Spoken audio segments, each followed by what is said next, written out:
चिदाकाश गीता से संबंधित अद्भुत ज्ञान गाथा की 8वीं कड़ी में आपका स्वागत है।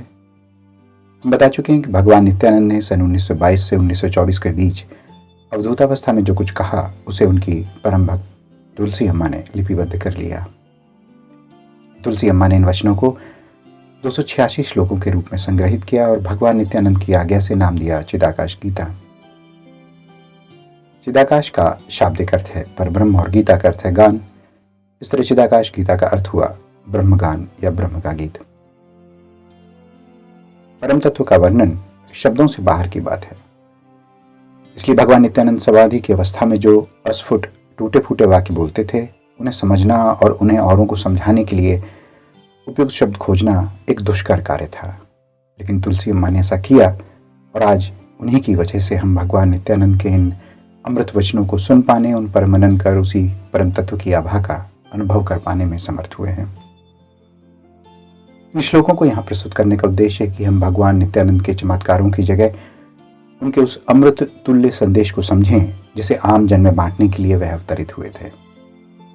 संभव है इन श्लोकों का अर्थ पहली बार में सही समझ ना आए और यह भी संभव है कि उनका जो अर्थ यहाँ कहा गया है उसे बेहतर और अधिक स्पष्ट अर्थ आप निकाल पाएं। बाबा की वाणी का भावार्थ श्रोता की मति और गति अनुसार भिन्न हो सकता है। अब आगे हम चिदाकाश गीता के इन श्लोकों का सरल हिंदी अनुवाद करने का प्रयास करते हुए अपनी मति और गति के अनुसार उनके अर्थ की चर्चा करेंगे। इस क्रम में हमसे कोई भूल हो तो हमें ज्ञानी जानकर क्षमा करें। श्लोक 23 अंग्रेजी में। Buddhi is the king, manas is the minister. Manas should be subordinated to buddhi. जैसा कि हम इससे पिछले श्लोक में चर्चा कर चुके हैं कि परमात्मा ने जीवात्मा को बुद्धि और मन इन दो उपकरणों के साथ संयुक्त करके इस जगत में भेजा है। मन और बुद्धि या विवेक, इन दो सहायकों के बिना हम अपने जीवन की कल्पना भी नहीं कर सकते हैं। लेकिन इन दोनों का परस्पर संबंध कैसा है, यह बहुत आवश्यक तथ्य है। इसी संबंध और संतुलन पर हमारे जीवन की दशा और दिशा निर्भर करती है। अगर हमारे जीवन में मन स्वेच्छाचारी है, जहाँ उसे रस मिलता है वह वहाँ जाता है, जो चाहता है उसके पीछे दौड़ता है और उस पर हमारी बुद्धि या विवेक का नियंत्रण नहीं है, तो जीवन कैसा होगा इसका सहज ही अनुमान लगाया जा सकता है। अगर हमारे जीवन रूपी कार पर मन का कंट्रोल है तो समझिए वह ऐसी कार है जिसका कोई ड्राइवर नहीं है, वह अपने आप पूरी रफ्तार से सड़क पर दौड़ी चली जा रही है। ऐसा व्यक्ति जितना अपने लिए घातक है उतना ही औरों के लिए भी।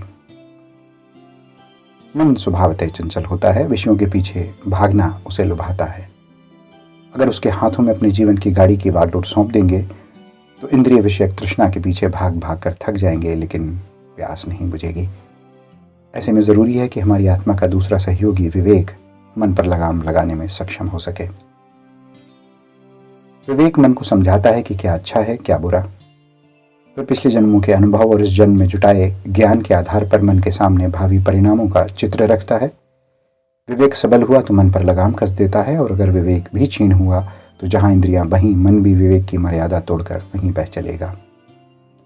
इसीलिए बाबा ने कहा है कि विवेक या बुद्धि राजा है और मन उसका मंत्री। जो राजा आदेश देगा मंत्री उसका पालन करेगा। मंत्री न तो राजा की आज्ञा का उल्लंघन कर सकता है न स्वेच्छाचारी हो सकता है। मन को बुद्धि की अधीनता स्वीकार नहीं होगी।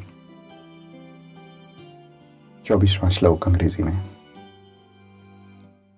When a road is crowded with 5 or 6,000 people, it is almost impossible to drive a horse carriage along the road. The driver must be careful in driving the carriage. A cyclist's attention is not directed towards himself but towards the passerby. इस श्लोक में भगवान नित्यानंद ने हमारे जीवन का उदाहरण देते हुए बताया कि किस तरह हम विचारों, वासना और माया में घिरे रहते हैं। एक भीड़ भरी सड़क का दृष्टांत देते हुए उन्होंने कहा, अगर किसी सड़क पर 5-6 हज़ार लोग चल रहे हों तो वहाँ से किसी रथ या वाहन को निकालना लगभग असंभव सा लगता है। पूरे समय गाड़ी चलाने वाले का ध्यान बाहरी कोलाहल और आसपास गुजर रहे राहगीरों पर होता है। उसका लक्ष्य होता है कि उनके बीच से खुद को और यात्रियों को बिना किसी क्षति के बाहर निकाल ले जाए। जैसे एक साइकिल चलाने वाले का ध्यान भी अपने आसपास से गुजरने वाले यात्रियों पर लगा रहता है, खुद पर नहीं, ठीक उसी तरह हमारा ध्यान भी हमारे मन में उठने वाले विचारों पर ही रहता है जीवन भर। और एक दिन यात्रा पूरी हो जाती है लेकिन ये अपनी तरफ ध्यान ही नहीं जा पाता। इस श्लोक के माध्यम से बड़े बाबा बताना चाहते हैं कि साधना और आत्म साक्षात्कार का पथ इसी तरह विघ्न बाधाओं से भरा होता है। उसमें हमारे अपने विचार, वासनाएं, इच्छाएं, अपेक्षाएं और संसार की भीड़ बनी रहती है। हमारा ध्यान उनके बीच से निकलने में इतना मगन रहता है कि अपनी ओर ध्यान ही नहीं दे पाते। इसलिए ज़रूरी है कि विचारों की इस भीड़ को कम किया जाए और अपनी ओर ध्यान लगाया जाए। यात्रा तो एक दिन पूरी हो ही जानी है, लेकिन यात्रा के अंत में यह कष्ट न हो कि वह निष्फल हुई। 25वां श्लोक अंग्रेजी में। When a man is entirely sunk in cold water, he no longer feels the cold of the cold water. A perfect man is not subject to anger. इस श्लोक में भगवान कहते हैं कि जिस तरह गले तक जल में डूबे व्यक्ति को ठंड नहीं सताती, उसी तरह पूर्णता को प्राप्त व्यक्ति को क्रोध का अनुभव भी नहीं होता। जल में गले तक डूबे व्यक्ति को उदाहरण को हम ईश्वर अनुभूति की दृष्टि से देख सकते हैं। जिस व्यक्ति को सर्वत्र ईश्वर की अनुभूति हो चुकी हो, वह कण कण में ईश्वर को देखता हो, उसे संसार की माया नहीं सताती। इस प्रकार पूर्णता को प्राप्त साधक को क्रोध और मायावी संसार के दोष छू भी नहीं पाते हैं। दोस्तों, चिदाकाश गीता को समझने की 60वीं कड़ी में बस आज इतना ही। सभी सुधी श्रोताओं और दर्शकों से अनुरोध है, इन श्लोकों को बार बार पढ़ें, सुनें और इन पर मनन करें। मनन के मंथन से निकलने वाले सद्निष्कर्ष आपके साथ स्थायी रूप से रहेंगे।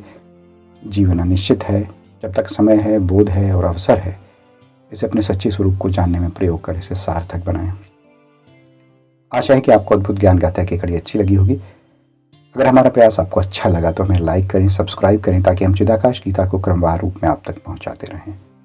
शेयर भी करें ताकि आप जैसे दूसरे भाई बहन भी इसका लाभ उठा पाएं।